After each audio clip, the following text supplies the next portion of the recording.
Tu as besoin de l'argent. Donnez-le. Nous, ce que nous on veut là, c'est notre argent, nous on veut. Payez l'argent des planteurs.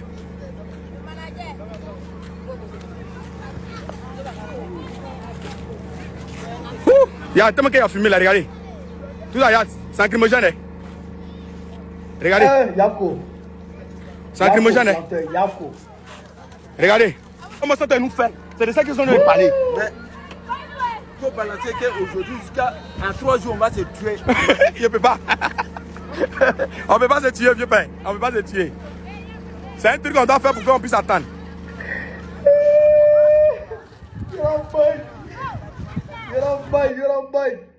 Frère, vous avez entendu? Les planteurs de Côte d'Ivoire, ils ont fatigué de vivre dans le mensonge. Maintenant là, frère, ils sortent colo pour dire à Dra, ah, mon cher Dieu là, il faut nous donner. Et ce que le gars a dit tout à l'heure là, il dit, il faut balancer que dans 3 jours, on va se tuer ici. Mais effectivement, Kanga Antoine, le maire de Mbato, le transfuge du PPAG qui est parti au RDR, il n'a même pas honte. Quand les échauffourées ont commencé, quand la manifestation a commencé, et que les policiers lançaient les gaz lacrymogènes à tout vent, et que la population de Mbato résistait, d'ailleurs, je voudrais ici tirer mon chapeau au peuple de Mbato. Frère, vous êtes des garçons. Courage à vous. Je vous soutiens. Alors le maire Wara, il est sorti pour venir tenter de calmer la situation et de faire cesser les manifestations. Frère, lui, il ne savait pas qu'il y avait un riz couché. lui, il ne savait pas qu'il y avait un riz couché déjà entre lui et puis le peuple de Mbato. Parce que tu t'es présenté en tant que peuple ACI. Le peuple de Mbato t'a voté. Et le peuple t'a élu en tant que militant PPACI.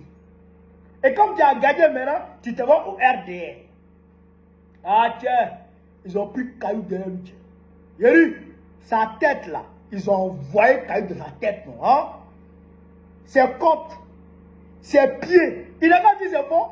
Ils ont limé dans sa tête, ils ont limé dans ses côtes, ils ont limé dans ses pieds. Aux environs de 18 heures d'hier, il était aux urgences. Le maire, Kanga, il était aux urgences. Demain encore, si Ouattara t'appelle, si Photocopie t'appelle pour dire qu'il faut mettre de l'ordre chez toi, là, va encore. Tu n'as rien vu d'abord. C'est que le père te montrer là, tu vas croire.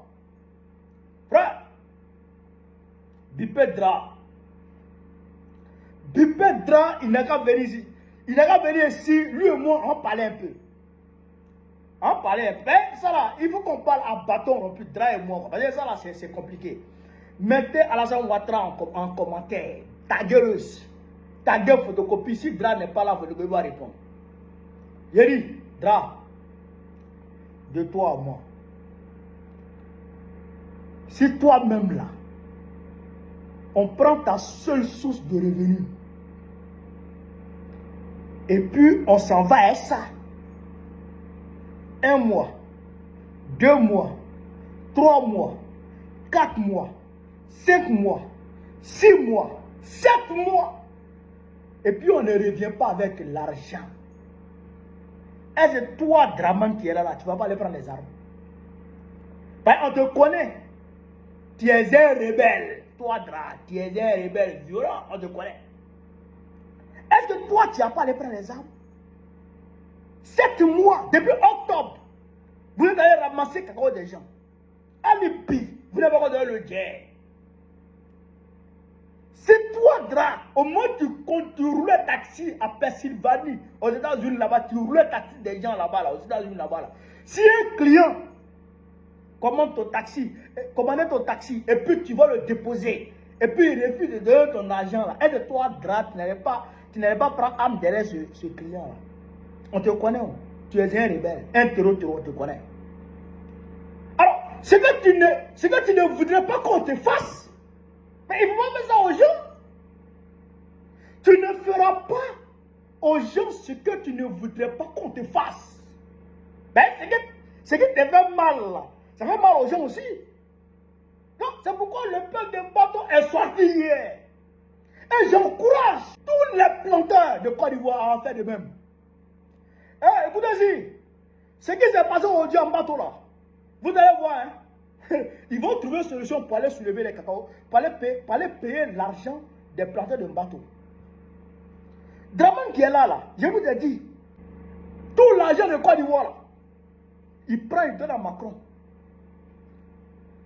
Macron, là, c'est Macron qui prend tout le diable de Côte d'Ivoire. Tout le manque à gagner. Je répète, hein, tout le manque à gagner. Que le départ des pays de l'AES, du giron France-Africain, cause, c'est la Côte d'Ivoire qui rembourse. Je répète, pour que vous puissiez comprendre.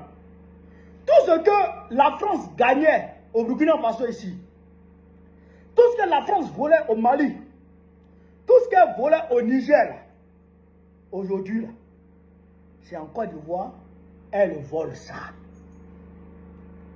Vous voyez, Dra, il est en train il a dissous les gouverneurs de région, les ministres gouverneurs. Et puis, il est venu dissoudre la CEI. Vous voyez qu'il est en train de travailler, quoi. Non, hein? C'est parce qu'il n'a plus l'argent pour financer. Vous avez vu qu'il a augmenté le carburant, non? Oh, il va augmenter le courant encore. Je vous ai dit que coupure de courant, ça va continuer, non? Je vous ai dit que coupure d'eau, ça va continuer, non? Oui ou non? Je vous ai dit ça. Ah bon, regardez. Il n'a plus l'argent. Macron vend tout le jeton là-bas. Puisque le trou que le départ de l'AES crée dans l'économie française, là. Mais si ce n'est pas bouché, là, ça va se ressentir dans le quotidien des Français. Et si ça se ressent dans le quotidien des Français, les Français vont se soulever contre Macron. Donc pour ne pas que ça arrive, Macron préfère sacrifier Dra. Il préfère que les Ivoiriens se lèvent contre Dra que les Français se lèvent contre lui. Donc ils volent l'argent en Côte d'Ivoire pour mettre Dra en difficulté. Vous devez comprendre? C'est ce qu'ils ont fait à Madagascar. Les Malgaches ont chassé leur président. Puisque Macron partait voler là-bas. Tout ce qu'il a perdu, gros trou que le départ de l'AES a laissé là. Oh, Macron s'en cherche encore. Donc, il n'a plus l'argent pour payer. Il n'a plus l'argent pour vous donner. Il a vendu votre cacao. Votre cacao là, c'est déjà parti. Oh, c'est vrai qu'il y a une partie qui est encore dans vos magasins. Mais ce qui a été soulevé là, oh, il a fait partie ça. Le récit que vous avez là, il a encaissé le jeton. Le jeton là, c'est de la main de Macron. C'est ça, on vous dit et vous ne comprenez pas. Généralement, c'est gâté. Hein? C'est gâté. Hein? Donc, levez-vous pour manifester. Je parle à tous les planteurs. Hey, ne suivez pas les responsables syndicaux là. Hein? Il y a des responsables syndicaux qui sont là pour vous endormir là. Hey, on leur a donné l'argent. Hein? Il y a beaucoup de responsables syndicaux là. On leur a donné l'argent. Hein? Moi, je vous dis ça. Hein? On leur a donné l'argent pour fermer leur bouche. Hein? Ça, je vous dis ça. Hein? Donc, levez-vous. Hein? Moi, levez-vous. Hein? Si vous ne vous levez pas là, oh, votre argent là, c'est DAS. Dra va s'asseoir dessus, puis il n'y a rien qui va se passer. Levez-vous. Mais si vous vous levez là, il a peur. Si vous vous levez là, il va payer. Mais tant que vous resterez assis, vous allez souffrir 7 mois. Vous pensez que si Dra avait l'argent, il n'allait pas vous donner 7 mois quand même. C'est parce qu'il n'a pas le guerre. Macron a plus le guerre. C'est Macron qui est le coupé de route à l'heure. Quand le guerre arrive au niveau d'accord, Macron fait vent, il prend tout. Prend tout et lui. Il a main. Donc, si vous allez vous lever, levez-vous. En tout cas, si vous ne vous levez pas, restez assis. C'est un problème. Et ça, il a besoin aussi. Si nous vive l'Afrique libre, vive le panafricanisme, vive le plan panafricain, vive l'AES, vive les planteurs debout et éveillés. Babo présente très prochainement pour que les conditions de vie des planteurs s'améliorent. Inch'Allah. On est ensemble. Merci.